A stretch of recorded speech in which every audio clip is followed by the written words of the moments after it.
Hello everyone, मैं ममता गुप्ता। आज देखेंगे 7th क्लास एनसीईआरटी चैप्टर 2 और चैप्टर का नाम है राजा और उनके राज्य। यानी कि राजा और उनके राज्य किस तरह से थे और किस तरह से नए नए राजा राजवंश सत्ता में आ रहे थे, वो सारी चीजें हम इस चैप्टर में पढ़ेंगे।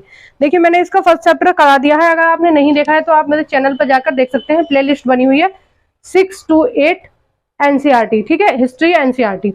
अब देखिए, आपके जो सेकंड चैप्टर है उसमें इस तरह का सबसे पहले फ्रंट पेज पर ही ये लिखा हुआ है, ठीक है, इस तरह का मैप दिया हुआ है। तो आप इस मैप को देख लेंगे अपने उसमें बुक में, क्योंकि यहाँ से तो शायद आपको क्लियर नहीं दिख रहा होगा। तो इसमें राजाओं को दर्शाया गया है। देखो, इधर की तरफ महाराष्ट्र की तरफ क्या है, राष्ट्रकूटों को दिखाया गया है, इधर पालों को दिखाया गया है, और सेंटर में इंद्रप्रस्थ यानी कि दिल्ली के आसपास के इलाके, यमुना के आसपास के इलाके, ठीक है। जो कौरव और पांडवों की जो युद्ध हुआ था, तो वो जो इंद्रप्रस्थ था वहां के कुरुक्षेत्र में हुआ था ना। तो इंद्रप्रस्थ किसकी राजधानी थी? वो थी पांडवों की राजधानी, ठीक है। महाभारत में आपने सुना होगा ना इंद्रप्रस्थ, तो उसके आसपास के इलाके थे, कन्नौज, ये सब। तो गुज्जर प्रतिहार जो थे वो इधर की तरफ थे, ठीक है, कन्नौज के आसपास के। तो देखिए, हम ये सारे राजवंश इस वाले चैप्टर में पढ़ेंगे। तो आइए हम देखते हैं, शुरू करते हैं। देखिए, इस चैप्टर में सबसे पहले हम ये जानेंगे कि ये राजवंश, जो नए राजवंश थे, वो किस तरह से शुरू हुए। देखिए, आपकी जो हेडिंग है वो हेडिंग क्या है? नए राजवंशों का उदय। तो नए जो राजवंश सत्ता में आए, उनका उदय कैसे हुआ। तो हमने इस चैप्टर में हम देखेंगे कि जो छोटे छोटे मुखिया थे गांव के, या जमींदार थे, या सरदार थे, वो धीरे धीरे क्या है, समृद्ध होने लगे थे, यानी कि शक्तिशाली होने लगे थे। उनके पास जब कई पीढ़ियों से आपको अच्छा रोजगार मिल रहा है, अच्छा काम मिल रहा है, तो आपकी आने वाली हर पीढ़ी क्या है, समृद्ध होती चली जाएगी। तो इसी तरह से जो पहले थे ये मुखिया वगैरह, तो इनकी पीढ़ी दर पीढ़ी चलते, मतलब वंशानुक्रम के हिसाब से इनके पद होते थे। तो सरदार, उसके बाबा भी सरदार है, उसका पिता भी सरदार है, उसका पोता भी सरदार है। तो मतलब वो बहुत ज्यादा समृद्ध हो गए थे। और जो राजा था, वो राजा उनसे ये अपेक्षा करता था कि वो राजा की प्रशंसा करे और राजा के लिए कुछ भेंट लेके आए, ठीक है। यानी कि राजा ये चाहता था कि जो बड़े बड़े ये योद्धा हैं, योद्धा सरदार हैं, या ये मुखिया हैं गांव के, या जमींदार हैं, तो वो राजा को क्या है, ज्यादा से ज्यादा रिस्पेक्ट दे और राजा की जी हुजूरी करें। राजा ये चाहते थे, ठीक है। तो इस तरह के जो सामंत थे, कई सामंत बहुत अच्छे थे और राजा को बहुत प्रिय होते थे। तो वो जो सामंत थे, उन्होंने कई उपाधि धारण कर रखी थी, जैसे महासामंत की, या मंडलेश्वर की उपाधि। तो ठीक है, दो उपाधि आपके बुक में दे रखी है। तो ये दो उपाधियां क्या है, अलग अलग सामंतों ने धारण कर रखी थी अपने ताकत के हिसाब से, या अब जिस कच्छ एरिया जितना ज्यादा होता होगा, जितना ज्यादा बड़े जमींदार होते होंगे, उस हिसाब से उन्होंने क्या है, उपाधि धारण कर रखी थी।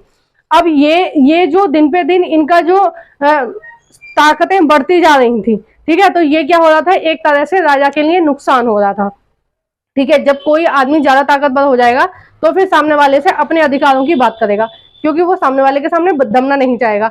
तो इसी तरह के जो सामंत थे, ठीक है, वो क्या है, वो क्या कर रहे थे कि वो राजा के बराबर में आना चाह रहे थे। यानी कि वो अपने राजवंशों को, उनको ऐसा लगता था कि जितनी ताकत राजा के पास उतनी हमारे भी पास है, तो फिर हम राजा के आगे क्यों सर झुकाएं, फिर हम राजा की जी हुजूरी क्यों करें। तो हम तो अपना जो साम्राज्य है वो अपना अलग खड़ा कर सकते हैं, यानी कि अपना राज्य हम अलग खड़ा कर सकते हैं। तो उसी तरह से हमने ये देखा कि जो महाराष्ट्र के आसपास के इलाके ना, देखो महाराष्ट्र, मैं सारी चीजें मैप से ही पढ़ाएंगे, पहले भी और अब भी पढ़ाऊंगी। देखो, आपके लिए बड़ा वाला मैप भी मैं लेके आ गई हूँ, क्योंकि इस छोटे मैप में आपको नहीं दिखता था, तो मैंने आपके लिए बड़ा मैप लेके आई हूँ। तो देखिए, ये जो महाराष्ट्र है ना, इसके आसपास के जितने भी इलाके थे, ठीक है, महाराष्ट्र के आसपास के जो इलाके थे, उनमें कौन थे? राष्ट्रकूट थे। अब देखो, राष्ट्रकूटों का उदय कैसे हुआ, अब वो देखेंगे कि महाराष्ट्र के आसपास के इलाकों में 8वीं सदी के मध्य दंती दुर्ग, जो कर्नाटक के चालुक्य, ठीक है, कर्नाटक कहाँ है? महाराष्ट्र के जस्ट नीचे है। तो कर्नाटक के जो चालुक्य राजा थे, उनके सामंत थे, ठीक है, सामंत यानी कि एक अच्छे अधिकारी के तौर पर थे। कौन थे? दंती दुर्ग। तो दंती दुर्ग थे। अब उन्होंने क्या किया कि जो कर्नाटक के जो राजा थे, उनसे अपने आप को अलग कर लिया, ठीक है। इन्होंने अंतिम राजा कीर्तिवर्मन सेकंड को परास्त करके राष्ट्रकूट वंश की नींव रखी। किसने रखी, ये बहुत पूछा जाता है क्वेश्चन। दंती दुर्ग ने। दंती दुर्ग ने क्या किया, ये पहले चालुक्यों के यहाँ क्या थे, सामंत थे, ठीक है। और इन्होंने इसको परास्त करके, कीर्तिवर्मन द्वितीय को परास्त करके राष्ट्रकूट वंश की नींव रखी। और ये क्या है, जन्म से क्षत्रिय नहीं थे। पहले क्या चलता था, प्राचीन भारत के हमने जितने भी इतिहास देखे हैं तो जितने भी राजा थे वो सारे के सारे कौन थे, क्षत्रिय थे। यानी कि शास्त्रों में ऐसा बोला गया है कि जो राजा है उसकी जो जात होनी चाहिए वो क्या, क्षत्रिय होनी चाहिए, ठीक है। तो ये जन्म से क्षत्रिय नहीं थे। तो इन्होंने क्या किया, एक अनुष्ठान करवाया और उस अनुष्ठान के जरिए ये क्या बन गए, क्षत्रिय बन गए। जैसे आजकल धर्म परिवर्तन होता है ना, जैसे हिंदू है वो मुसलमान में कन्वर्ट हो जाते हैं, या मुसलमान हिंदू में कन्वर्ट हो जाते हैं, या हिंदू सिख या ईसाई बन जाते हैं, या सिख या ईसाई हिंदू बन जाते हैं। तो इस तरह से जैसे आजकल हम लोग धर्म परिवर्तन करके एक धर्म से दूसरे धर्म में जाते हैं, उसी तरह से एक अनुष्ठान बनाया गया था ऐसे लोगों के लिए जो जन्म से क्षत्रिय नहीं थे, ठीक है। और राजा होने के लिए क्षत्रिय होना बहुत जरूरी था। तो जो लोग क्षत्रिय नहीं होते थे और उनकी इच्छा है राजा बनने की, तो वो लोग क्या है, इस तरह का एक अनुष्ठान कराते थे।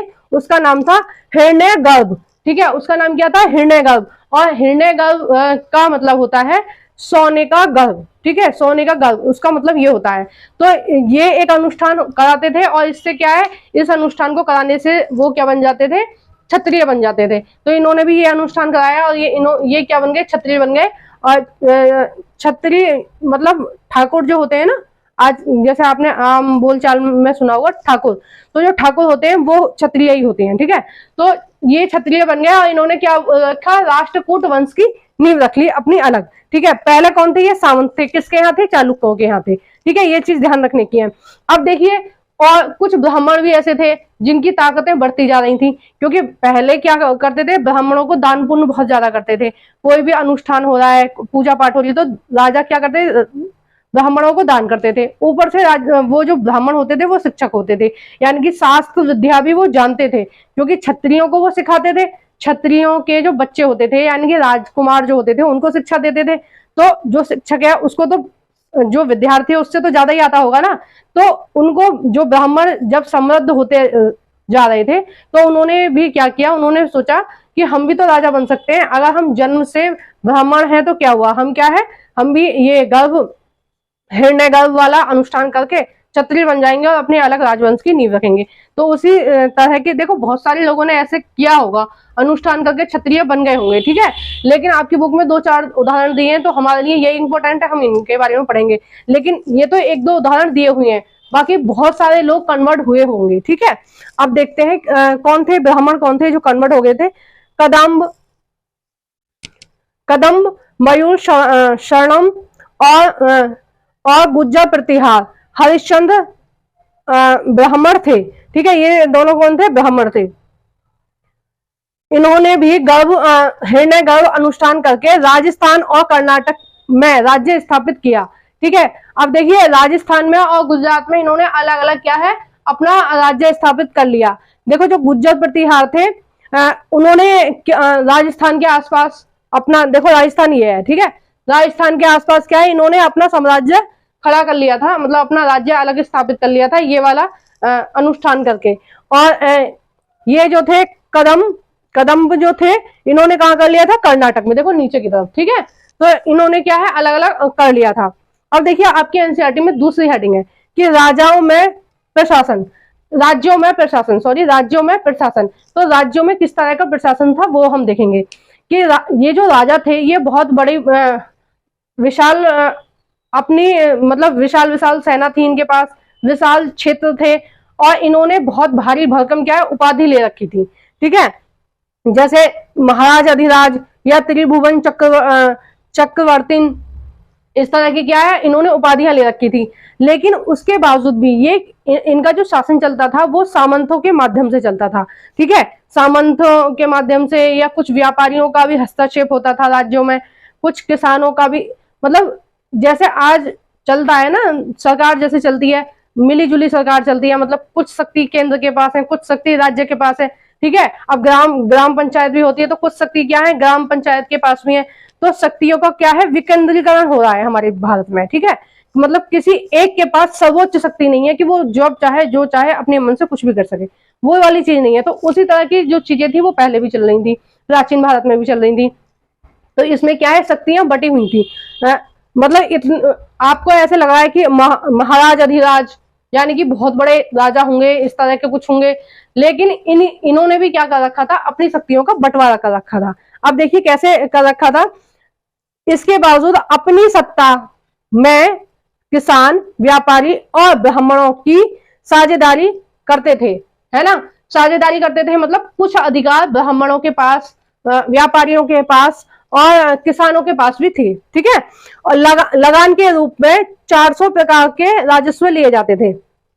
यानी कि जैसे आज टैक्स लगाए जाते हैं ना अलग अलग, जैसे अब बहुत सारे टैक्सों को मिला के आजकल जीएसटी होता है, पहले बैट होता था, है ना, भारत में। और बहुत सारी चीजों पर टैक्स होता है, जैसे पेट्रोल पे अलग होता है, खाने पीने की चीजों पे अलग टैक्स होता है, ठीक है। वो इनडायरेक्ट टैक्स होता है, अप्रत्यक्ष कर, है ना।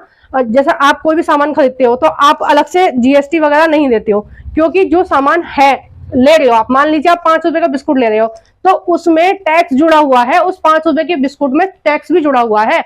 मान लीजिए अगर 0.25% भी अगर रुपये आपने क्या है उसमें टैक्स भी दिए होंगे, जितना भी टैक्स होगा तो जो कंपनी होती है जितना भी प्रोडक्शन करती है टैक्स उस चीज में ही इंक्लूड करके देती है।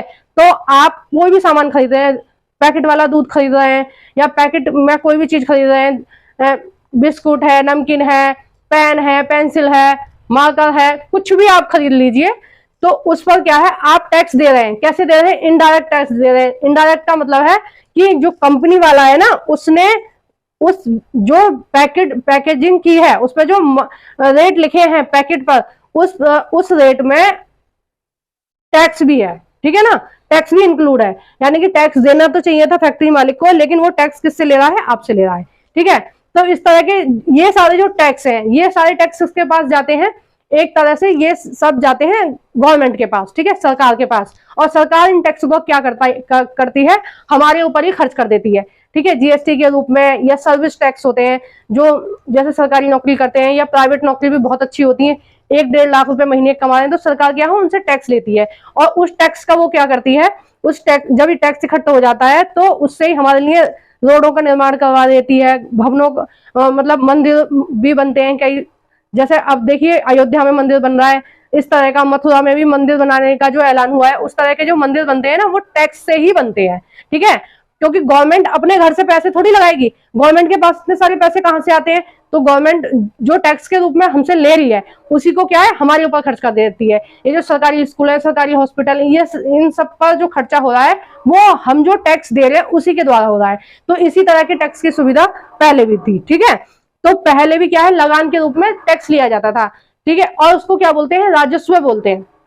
जो सरकार टैक्स वसूलती है उसको राजस्व बोलते हैं, है ना। जो सरकार के पास जो राजस्व पहुंचता है, यानी कि जो जमीन वगैरह होती है उन पर भी जो टैक्स लगाया जाता है, तो जो कर इकट्ठा होता है उस कर को अगर हम ऑफिशियली लैंग्वेज में बोलेंगे, ठीक है, विभागीय भाषा में बोलेंगे तो उसको क्या बोलेंगे, हम राजस्व बोलेंगे, ठीक है। तो राजस्व का मतलब टैक्स ही होता है। तो अलग अलग तरीके की क्या है टैक्स इकट्ठे किए जाते थे। अब देखिए आपकी बुक में लिखा है कि जो चोल वंश था, जो चोल कहाँ के थे, तमिल में, ठीक है। तमिल कहाँ है, इधर देखिए, इधर पूर्वी घाट के इधर तमिल में। तो तमिल में क्या थे, टैक्स लिए। जो चोल राजा थे उन्होंने 400 प्रकार के टैक्स लगा रखे थे, अलग अलग चीजों पे अलग अलग, ठीक है। विस्तार से आपकी एनसीईआरटी में दिया है, आपके पास बुक तो होगी, जब आप ये वीडियो देख रहे हो तो आप बुक में एक बार देख लेना, ठीक है। अब देखिए नेक्स्ट देखते हैं, प्रशस्तियां और भूमि अनुदान। प्रशस्तियां क्या होती है, प्रशस्तियां होती हैं जैसे आपने देखा कि इतनी बड़ी बड़ी उपाधियां ले रखी थी, उसके बाद भी क्या है वो अपनी सत्ता की जो शक्ति थी उन्होंने बांट रखी थी, ठीक है। तो जो राजा होते थे, राजा के यहाँ कुछ वो भी होते हैं ना राइटर, मतलब लेखक होते हैं, लिखने वाले, राज्य की कामकाज की चीजों को या राजाओं की पीढ़ी दर पीढ़ियों की जो चीजें चली आ रही है उन सबको लिखते हैं, है ना। तो इस तरह से ही लिखते थे राजाओं के पास जो लोग होते थे। तो वो लोग क्या करते थे, कुछ लोग कुछ लोगों का क्या काम था, केवल और केवल राजाओं की प्रशंसा करने का काम था। ठीक है, अब जो व्यक्ति राजा की जितनी ज्यादा प्रशंसा करेगा, राजा उससे खुश होकर उसको इनाम देगा। ठीक है, अगर वो दिन रात उसकी प्रशंसा ही लिखता रहेगा, अब ऐसे ऐसे वर्ड आपको देखने को मिले हैं, चाहे राजा ने पूरे जीवन में एक भी युद्ध ना लड़ा हो, ठीक है, उसके बाप दादाओं से ही उसको सत्ता मिली हो, लेकिन उपाधियां इतनी बड़ी बड़ी ले रखी है, महाराज अधिराज, महामंडलेश्वर, ये सब मतलब बहुत बड़ी बड़ी उपाधियां जो ले रखी हैं। ये क्या है, एक तरह की प्रशस्तियों में इस तरह के शब्द मिले हैं। ठीक है, प्रशस्तियां क्या होती है, राजा की प्रशंसा। ठीक है, प्रशस्ति का क्या मतलब होता है, राजा की प्रशंसा। और राजा की जो प्रशस्तियां थी वो कौन लिखता था, जो राजा के यहाँ लेखक होते थे, दरबार में जो लेखक होते थे वो इन राज दरबार में जो लोग होते थे वो लिखते थे। तो हम इन पर, बुक में ही लिखा है ऐसा कि हम इन पर क्या है, भरोसा नहीं कर सकते पूरी तरह से कि ये जो चीजें प्रशस्तियां हैं, राजाओं की जो तारीफें लिखी हुई हैं वो सही हो। ठीक है, 100% सही हो सकता है इनमें से एक आध कोई गुण हो राजा में जो लिखी हुई है और एक आध कोई ना हो, क्योंकि राजा किसको इनाम देगा, जो उसके बारे में जितना ज्यादा बढ़ा चढ़ा के बोलेगा। ठीक है, ये शूरवीर है, ये राजाओं के राजा हैं, ये है वो है ना, इस तरह से। लेकिन राजा कितने कितने से थे, ये इतने इतने से थे, यानी कि राजस्थान का अलग राजा, महाराष्ट्र के अलग राजा, कर्नाटक के अलग राजा। अगर आज के हिसाब से देखें तो भारत इतना बड़ा है, ठीक है, और उसका राजा एक है ना, राष्ट्रपति तो एक ही होता है ना हमारे भारत का, पूरे भारत का। और पहले इतने इतने से राजा थे और उन्होंने इतनी बड़ी बड़ी उपाधियां धारण कर रखी थी। आपको लगता होगा कि भाई भारत से भी बड़ा राज सिंहासन होगा इनका, तो ऐसा नहीं था। ठीक है, तो प्रशस्तियां क्या होती है, राजा की तारीफ लिखी होती है उनमें। ठीक है, और इन प्रशस्तियों पर हम पूरी तरह से यकीन नहीं कर सकते, क्योंकि हो सकता है राज दरबारियों ने इनाम के चक्कर में कुछ अच्छा, ज्यादा अच्छा लिख दिया हो। अब देखिए भूमि अनुदान, इसके बारे में हम देखते हैं कि कुछ जो ब्राह्मण थे ना, उन जो पूजा पाठ कराते थे राजा, तो उनको क्या करते थे, भूमि दान में दे देते थे। पहले पैसे वैसे बहुत ज्यादा नहीं चलते थे, ठीक है, सोने की असल्फियां चलती थी। तो कई लोग क्या करते थे, कई राजा क्या करते थे कि जो ब्राह्मण होते थे उनको भूमियां ही दान में दे देते थे। ठीक है, कुछ भूमि दे देते थे दान में, तो वो जो ब्राह्मण थे उनमें गुरुकुल खोल लेते थे या गायों को पालता थे, जो भी उनका मन होता वो करते थे। अब देखिए एक बहुत ही इंपॉर्टेंट लाइन आपकी एनसीईआरटी में लिखी हुई है, ये जो बोर्ड पर एक एक लाइन, एक एक जो शब्द लिखा हुआ है, ये एग्जाम में आई हुई लाइन्स है, ऐसे ही नहीं मैंने पूरी एनसीईआरटी यहाँ पर लिख दी है, पूरी नहीं लिखी है, इसमें कुछ कुछ शब्द लिखे हुए हैं। और इसका एक पार्ट और आएगा, उसका जो लिंक है मैं कमेंट बॉक्स में छोड़ दूंगी आपको, आप उस पर लिंक पर क्लिक करके इसका सेकंड पार्ट भी देख लेना। ठीक है, तो अब देखिए इसमें एक लाइन बहुत इंपॉर्टेंट लिखी हुई है कि 12वीं सदी में कल्हण ने राजतरंगिणी लिखी। ठीक है, कल्हण ने कौन सी बुक लिखी, राजतरंगिणी, जो संस्कृत भाषा में लिखी गई है और जो कहाँ का इतिहास बताती है, वो बताती है कश्मीर का इतिहास, यानी कश्मीर में किस तरह के राजवंश थे, किस तरह की राजवंशों की व्यवस्था थी, किस तरह से उनका शासन चलता था, ये सारी चीजें किस में लिखी हुई है, राजतरंगिणी में। और किसने लिखी है, कल्हण ने लिखी है। तो ये बहुत ज्यादा पूछा जाता है कि राजतरंगिणी के लेखक कौन है, या कल्हण ने किस बुक को लिखा है, या फिर जो राजतरंगिणी है वो कहाँ के राजाओं का इतिहास बताती है। ठीक है, जैसे आज जम्मू कश्मीर में बहुत ज्यादा मात्रा में मुस्लिम रहते हैं, लेकिन जो प्राचीन भारत था वहां पर शुद्ध हिंदू और विशेषकर ब्राह्मण रहते थे। ठीक है, ब्राह्मणों का शासन चलता था वहां पर, है ना, क्योंकि जो पहाड़ है हमारे, जितना भी हिमालय का क्षेत्र आ रहा है हमारे भारत में, वो सब क्या है, उसमें हमारी देवी देवताओं का वास है। तो ब्राह्मण ज्यादातर क्या है, कश्मीर के आसपास के इलाकों में पहले रहा करते थे। ठीक है, अब देखिए एक दूसरी हेडिंग है आपके एनसीईआरटी में, धन के लिए युद्ध। तो धन के लिए किस प्रकार से युद्ध होते थे वो हम इसमें देखेंगे। तो गंगा घाटी के कन्नौज नगर में, ठीक है, कन्नौज नगर में आएगा यहाँ पे, कन्नौज नगर में सदियों तक कन्नौज नगर में सदियों तक त्रिपक्षीय संघर्ष रहा। ठीक है, अब देखिए कन्नौज कहां पर है, कन्नौज है यूपी में, कन्नौज कहां है, यूपी में। ठीक है, कन्नौज है यूपी में, उत्तरी यूपी में है। मतलब अगर आप यूपी को ऐसे दो भागों में डिवाइड कर दें तो दक्षिण यूपी और दक्षिण और उत्तरी यूपी, तो कन्नौज कहां है, उत्तरी यूपी में है। ठीक है, तो जो कन्नौज था, कन्नौज के ऊपर त्रिपक्षीय संघर्ष रहा बहुत दिन तक। और ये जो संघर्ष था ये किस किस के बीच था, देखिए ये उसमें सीटेट में आया था क्वेश्चन। ठीक है, और मैंने यूपीएससी के भी मॉडल पेपर में देखा है ये क्वेश्चन। अब देखिए किस किस के बीच था, गुज्जर, प्रतिहार, राष्ट्रकूट और पाल। ठीक है, कौन कौन राजवंश थे, गुज्जर, प्रतिहार, राष्ट्रकूट और पाल। क्योंकि जो कन्नौज था, वो कन्नौज कहाँ था, गंगा और यमुना नदी की घाटी में था। ठीक है, गंगा घाटी में था। और जो गंगा घाटी है वो सबसे ज्यादा उपजाऊ मिट्टी के लिए प्रसिद्ध है।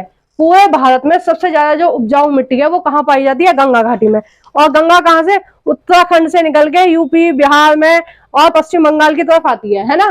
गंगा ऐसी तो आती है, उत्तराखंड, यूपी और बिहार होती हुई पश्चिम बंगाल होती हुई कहाँ पर, बांग्लादेश की तरफ मिल जाती है। ठीक है, बांग्लादेश में जाके डेल्टा बनाती है ब्रह्मपुत्र के साथ।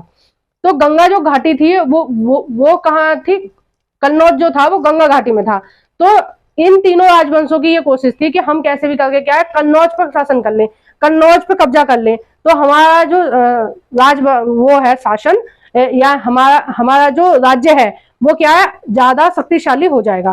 क्योंकि उपजाऊ मिट्टी थी, समतल है, पानी की पूरी व्यवस्था है, कोई भी उद्योग धंधे भी लगा सकते हैं छोटे मोटे। पहले तो छोटे मोटे ही चलते थे, इतने बड़े लेवल वाले नहीं चलते थे। तो वो क्या है, सबसे अच्छा उस जगह को माना गया, इसको कन्नौज को। तो कन्नौज के ऊपर कौन कौन कर रहा था, गुज्जर, प्रतिहार। इसको मैंने अभी आपको ऊपर बताया, ये क्या है, राजस्थान के आसपास के इलाकों के थे। और राष्ट्रकूट, राष्ट्रकूट कहाँ है, महाराष्ट्र के आसपास के इलाके के थे। देखो इसमें आप मैप में देखते रहिए, अगर आप मैप से याद नहीं करेंगे ना तो आपको ये जो राजवंश है ना ये याद ही नहीं होंगे, आपको मैप से याद करना चाहिए। ठीक है, मैंने भी जिस टाइम पे मैं पढ़ती थी उस टाइम पे मैंने मैप से ही याद करे थे। और देखिए जो पाल शासक थे वो कहाँ थे, वो थे बंगाल में। ठीक है, वो कहाँ थे, बंगाल। बंगाल का मतलब है झारखंड, बिहार, पश्चिम बंगाल, ये सब क्या है, बंगाल में आता था। तो ये सब कहाँ थे, बंगाल में। ठीक है, तो ये इन तीनों के बीच किसकी वजह से लड़ाई होती थी, कन्नौज की वजह से। किसकी वजह से, कन्नौज की वजह से। अब देखिए एक अलग जो धन के लिए युद्ध थे कन्नौज पे, तो इसलिए इन तीनों की लड़ाई होती थी। और लास्ट में जो जीत हुई, इन तीनों की जब लड़ाई रही, सदियों तक चली इनकी लड़ाई, काफी दिन तक चली। और इन तीनों की लड़ाई में जो जीत हुई वो किसकी हुई, वो हुई पाल शासकों की। ठीक है, सॉरी, गुज्जर प्रतिहार शासकों की। किसकी जीत हुई, गुज्जर प्रतिहार शासकों की। अब देखिए गुज्जर प्रतिहार शासकों की इसलिए जीत हुई होगी क्योंकि जो गुज्जर प्रतिहार थे वो कहाँ थे, राजस्थान के आसपास के इलाके, कुछ यूपी के आसपास के इलाकों में थे। ठीक है, वो यहाँ के आसपास के इलाकों में थे, यानी कि वो सीधी सेना यहाँ पर भेज सकते थे, कम खर्च में यहाँ पर सेना आ सकती थी। जो पाल थे वो बंगाल के थे, यानी कि पालों को जाने में क्या है, टाइम लगेगा वहां तक जाने में। और राष्ट्रकूट नीचे के थे। तो इन दोनों शासकों की जो पकड़ थी वो इस स्थान पे कम थी, पाल गुज्जर प्रतिहारों की जो पकड़ थी वो ज्यादा थी। अब जो पड़ोस में रहते हैं किसी भी चीज, किसी भी स्थान के, तो हमें पता होता है कि किस तरह का वहाँ एटमॉस्फेयर है, किस तरह की जमीन है, किस तरह वहां लड़ा जा सकता है। तो सारी चीजें हमें पता होती है ना। तो इसलिए लास्ट में जीत किसकी हुई, गुज्जर प्रतिहारों की जीत हुई। ठीक है, अब देखिए एक अलग दे रखा है कि धन के लिए युद्ध। ये तो कन्नौज की बात हो गई। और अब हम बात करेंगे जो बाहर के आक्रमणकारी आ रहे थे उनके बारे में। ये तो अपने देश की बात हो गई। अब देखिए अफगान के गजनी का सुल्तान, अफगान के गजनी, अफगानिस्तान जो है उसका, अफगानिस्तान के गजनी का सुल्तान महमूद ने 1997 से 1030 तक अपना विस्तार मध्य एशिया के ईरान और उपमहाद्वीप के उत्तर पश्चिमी तक किया। यानी कि वर्ल्ड मैप का है, एक मिनट वर्ल्ड मैप ला रही हूं। देखिए ये क्या है, वर्ल्ड मैप है। तो जो अब ये इंडिया है, ये पाकिस्तान है और ये क्या है, ईरान है। ठीक है, तो जो अफगान का ये जो गजनी था, मोहम्मद गजनी, ये इसने इधर से तो ईरान, पाकिस्तान, अफगानिस्तान और इंडिया के भी उपमहाद्वीप का मतलब है भारत। ठीक है, इंडिया नहीं बोलना है, भारत बोलना है, क्योंकि भारत हमारे देश की पहचान है। इंडिया तो हमें क्या है, वो जो अंग्रेज थे ना वो हमारी इंसल्टिंग, मतलब एक तरह से इंसल्टिंग शब्द है इंडिया। क्योंकि जो अमेरिका है या यूरोप में जो काले लोग होते हैं ना उनको क्या बोलते हैं, रेड इंडियन बोलते हैं। तो जो अंग्रेज थे वो हम लोगों को इसलिए इंडियन बोलते थे क्योंकि हम काले थे। ठीक है, तो इसलिए इंडिया शब्द का यूज नहीं करना है, भारत शब्द का यूज करना है। अगर मैं भी कभी गलती से इंडिया शब्द का यूज करूं तो आप कमेंट बॉक्स में मुझे भी टोकिए कि मैडम आप आज आपने इंडिया शब्द का यूज किया, इंडिया का नहीं करना है, किसका करना है, भारत का। तो भारत को क्या बोला गया है, उपमहाद्वीप। ठीक है, तो भारत के भी कुछ इलाके यानी कि जब कश्मीर या पंजाब यहाँ तक के कुछ इलाके रहे होंगे जिन पर किसने विस्तार कर लिया था, अफगान के गजनी ने कर लिया था। ठीक है, यानी अफगानिस्तान से थोड़ा सा उधर और अफगानिस्तान से थोड़ा सा इधर किसने अपना शासन बढ़ा लिया था, गजनी ने।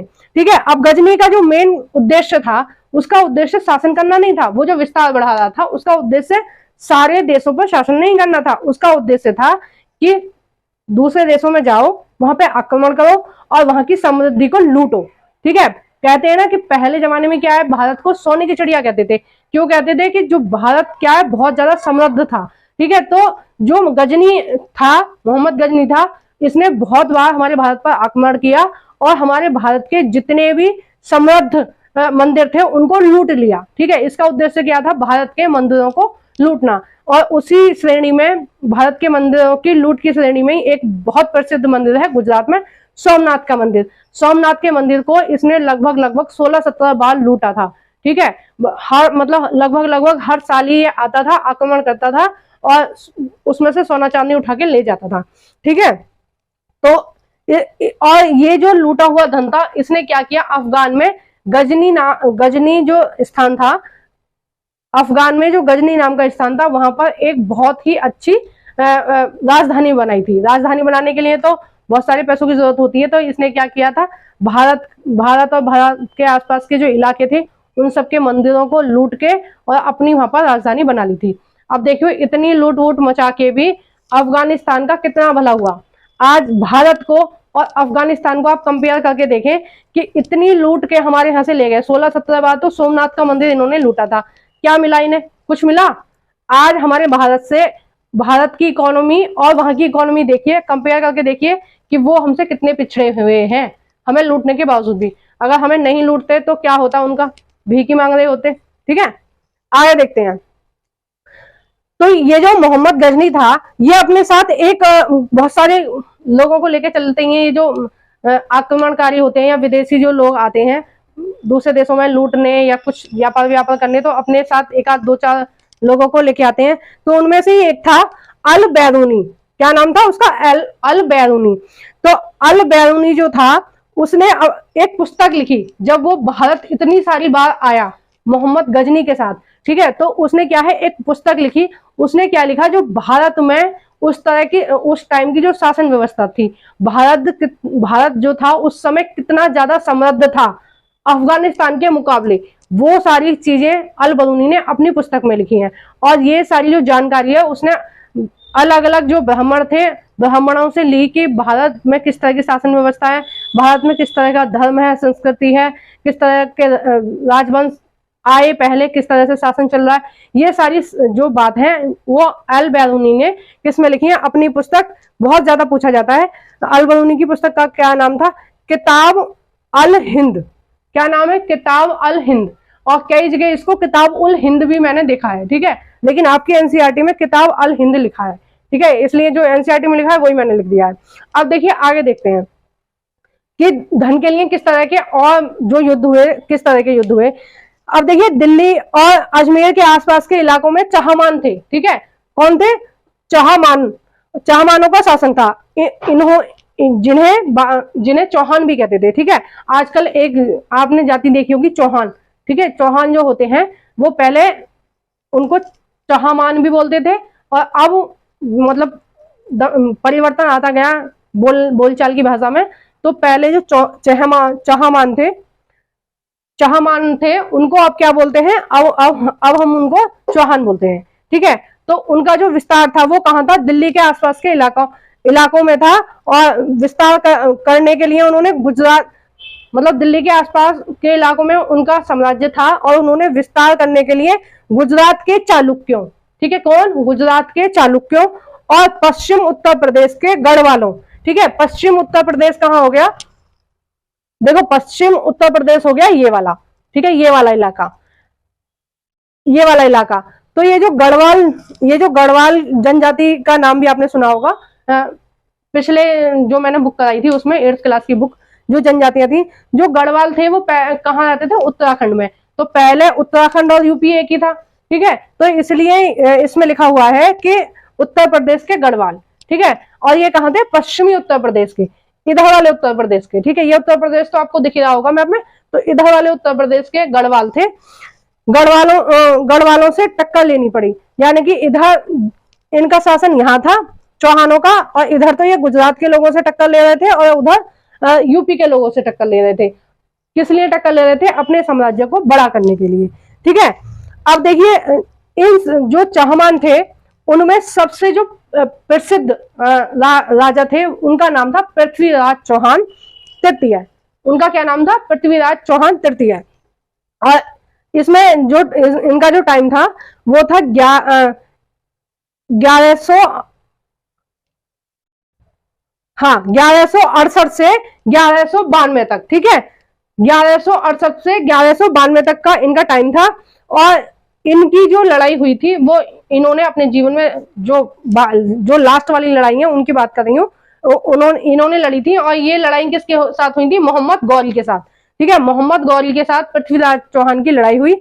और पहली लड़ाई जो हुई थी वो तराइन में हुई थी। अब देखिए, तराइन का प्रथम युद्ध कब हुआ था? 1190 से 1191 के लगभग में हुआ था। और इसमें गौरी की हार हुई थी। किसकी हुई थी? मोहम्मद गौरी की हार हुई थी, ठीक है। मोहम्मद गौरी की हार हुई थी। और तराइन का जो द्वितीय युद्ध हुआ था, ये पूछा जाता है तराइन का पहला युद्ध कब हुआ, द्वितीय युद्ध कब हुआ। तराइन का जो द्वितीय युद्ध हुआ था वो 1192 में हुआ था। और इसमें पृथ्वीराज चौहान क्या मारे गए थे, ठीक है। अब देखो, ये गौरी की और पृथ्वीराज चौहान की क्या दुश्मनी थी वो मैं आपको थोड़ा सा बता देती हूँ। तो जो पृथ्वीराज चौहान थे वो, उनका जो राजवंश था, मैंने बताया अभी, उनका राजवंश दिल्ली के आसपास था, ठीक है, दिल्ली गुजरात इधर के आसपास। और एक और राजवंश चल रहा था, वो था जयचंद। जयचंद कहाँ थे? कन्नौज के। कन्नौज कहाँ है? यूपी में। तो जो कन्नौज है वो बहुत ज्यादा समृद्ध था उस टाइम पे, इसलिए कन्नौज पर ज्यादा लड़ाई झगड़े हुए। तो जो जयचंद थे वो पृथ्वीराज चौहान के मौसेरे भाई थे। जयचंद कौन थे? पृथ्वीराज चौहान के मौसेरे भाई थे। लेकिन जो पृथ्वीराज चौहान थे वो हर तरह से जयचंद से ज्यादा शक्तिशाली थे, ठीक है। उनका साम्राज्य है, उनकी शासन व्यवस्था मतलब ज्यादा समृद्ध थे। कौन थे? पृथ्वीराज चौहान। अब जयचंद में और पृथ्वीराज चौहान में थोड़ी सी वैमनस्यता थी इसी चीज को लेकर, क्योंकि जयचंद कम थे और पृथ्वीराज चौहान ज्यादा थे शक्तिशाली। अब जो पृथ्वीराज चौहान थे उनको जयचंद की लड़की से प्रेम हो गया, ठीक है। उसका नाम था संयोगिता। जयचंद की लड़की का क्या नाम था? संयोगिता। उनसे क्या है? प्रेम प्रसंग हो गया। और जो जयचंद थे वो चाहते नहीं थे कि अपनी लड़की की शादी पृथ्वीराज चौहान तृतीय के साथ करें, लेकिन जो पृथ्वीराज चौहान थे उनको ज्यादा ही गहरा वाला प्यार हो गया और संयोगिता जी को भी बहुत ज्यादा गहरा वाला प्यार हो गया। अब इन्होंने क्या किया, ये जयचंद के यहाँ से जब स्वयंवर चल रहा था तो पृथ्वीराज चौहान संयोगिता को भगा के ले गए, ठीक है। अब किसी की भी लड़की को भगा के ले जाओगे तो वो इंसान तो आपको छोड़ेगा नहीं पूरे जीवन, क्योंकि जो समाज में बेइज्जती टाइप की हो जाती है, ठीक है। पुराने जो लोग हैं वो मानते हैं इस चीज को कि अगर हमारी लड़की किसी के साथ भागकर शादी कर ले तो हमारी इंसल्ट हो जाएगी समाज में। देखो, प्यार व्यार के चक्कर में कोई फायदा वादा होता नहीं है, हमेशा नुकसान ही होता है। थोड़ा सा रुक जाओ, अपने माता पिता से कह दो आपकी शादी करा देंगे, ठीक है, आराम से सुखी सुखी रहना पूरे जीवन। अब ये प्रेम प्रसंग के चक्कर में बिना सोचे समझे आप अपनी मर्जी से शादी कर लो, फिर पुलिस का चक्कर पड़े, माता पिता अलग आपसे नाराज रहेंगे, पूरा जीवन फालतू में ही खराब हो जाता है आपका। किसकी वजह से? प्रेम प्रसंग की वजह से। अब यहाँ भी कितनी बड़ी समस्या हुई प्रेम प्रसंग की वजह से। अगर ये उसकी लड़की के पीछे नहीं पड़ते तो इन दोनों में जो दुश्मनी थी और ज्यादा नहीं पनपती, ठीक है। इस वजह से पनपी ना, तो जो जयचंद थे वो किसी भी तरीके से पृथ्वीराज चौहान से जीत नहीं सकते थे। तो जयचंद ने क्या किया कि विदेश से एक गुंडा टाइप का हायर कर लिया। आप मेरी भाषा में समझ लीजिए, आम भाषा में, कि एक गुंडा टाइप का हायर कर लिया, यानी कि विदेश से एक आदमी बुलाया, उसका नाम था मोहम्मद गौरी। इसलिए जयचंद को क्या है? गद्दार मानते हैं। देश का गद्दार किसको मानते हैं? जयचंद को। अगर कोई मिसाल दी जाती है कि तुम तो जयचंद की तरह हो, इस तरह की मिसाल दी जाती है, ठीक है, क्योंकि जो जयचंद था वो किसको लेके आया था? मोहम्मद गौरी को। और किस लिए लेके आया था? कि पृथ्वीराज चौहान तृतीय को आप मार दो, इसलिए लेके आया था, ठीक है। और उसके बदले में आपको क्या है? इनाम मिलेगा। अब देखिए, जब पहला युद्ध हुआ तो इसकी हार हुई, किसकी? पृथ्वीराज चौहान की हार हुई। फिर जब दूसरा युद्ध हुआ सॉरी, जब प्रथम युद्ध हुआ तो गौरी की हार हुई, ठीक है। प्रथम युद्ध में किसकी हार हुई? गौरी की, ठीक है, जो विदेशी आक्रमणकारी था उसकी हार हुई। और जब दूसरा युद्ध हुआ तो किसकी जीत हुई? तो हुई इसकी पृथ्वीराज चौहान तृतीय की, पृथ्वीराज चौहान तृतीय की क्या हुई? हार हुई, और पृथ्वीराज चौहान मारा गया, ठीक है। रणभूमि में ही पृथ्वीराज चौहान तृतीय मारा गया। अब जो गौरी था उसका लालच बढ़ता गया, उसने सोचा कि जब मैंने इतने शक्तिशाली राजा को मार दिया, किसको? पृथ्वीराज चौहान को, जो जयचंद से कई गुना ज्यादा शक्तिशाली था, तो जयचंद मेरे लिए क्या चीज है? जयचंद को भी मार देते हैं। अब अगली साल ही क्या है? चंदावल का युद्ध हुआ, ठीक है। 1194 में चंदावल का युद्ध हुआ, और चंदावल के युद्ध में कन्नौज के राजा जयचंद को गौरी ने हरा दिया, ठीक है। अब बुलाया किसने था? जयचंद ने बुलाया था। किसको मारने के लिए? पृथ्वीराज चौहान को मारने के लिए। और मारे कौन कौन गए? पृथ्वीराज चौहान भी मारा गया, यानी कि जो गौरी था उसका राजस्थान पे भी कब्जा हो गया और कन्नौज पे भी कब्जा हो गया, ठीक है। तो ये जो मोहम्मद गौरी था वो इतने ज्यादा फायदे में रहा। तो इसका एक पार्ट, जो सेकंड पार्ट है, जो चोल राजवंश है, वो मैं सेकंड पार्ट में उसको पढ़ाऊंगी, और उसका लिंक मैं इसकी कमेंट बॉक्स में दे दूंगी, तो आप वहां से क्लिक करके देख लेना। आपको मेरा पढ़ाया हुआ कैसा लगा है प्लीज कमेंट बॉक्स में बताइए। मेरी वीडियो को जरूर लाइक करना, और जो भी फ्रेंड आपके फ्री में एनसीईआरटी पढ़ना चाहते हैं 6 से 10 तक की एसएसटी, उनके साथ प्लीज मेरी वीडियो को शेयर करना। Thank you for watching everyone.